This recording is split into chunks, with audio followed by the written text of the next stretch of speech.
নামাজ পড়বেন তো ইনশাআল্লাহ? নামাজের বড় ফজিলত আছে না নাই? আরো জোরে বলেন না।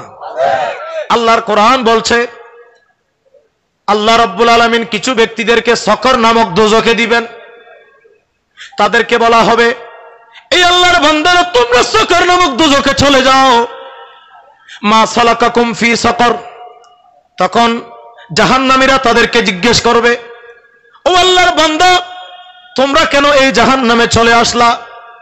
তারা বলবে, ক্বালু লাম নাকু মিনাল মুসাল্লিন। মসজিদের মধ্যে আজান হতো কিন্তু আমরা নামাজ পড়তাম না। আমরা নামাজ না পড়ার কারণে, মুসল্লি না হওয়ার কারণে আমাদেরকে সকর নামক দোজখে দেওয়া হয়েছে। জোরে বলেন নাউজুবিল্লাহ। ঠিক না বে ঠিক? আল্লাহর কোরআন বলছে নামাজ না পড়লে জাহান্নামে জ্বলতে হবে। সেজন্য আমাদেরকে এক নম্বরে তাকওয়াবান হয়ে আমাদেরকে দৈনন্দিন ইন্নাস সালাতা কানাত আলাল মুমিনিনা কিতাবাম মাওকুতা, ওয়াক্ত মতো নামাজ এটা মুসলিম জীবনে নিশ্চিত করতে হবে। দরকার আছে না নাই?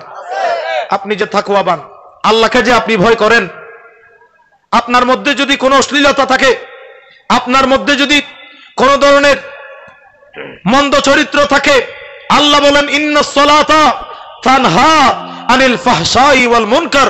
সত্যিকার আন্তরিকভাবে আপনি যদি নামাজ আদায় করতে পারেন তাহলে আল্লাহ রাব্বুল আলামিন আপনার ওই মুহাব্বতের নামাজের বদৌলতে আপনার জীবনের মধ্যে যে অশ্লীলতা আছে, যে মন্দ কাজের অভ্যাস আছে, সেটা আল্লাহ দূর করে দেবেন।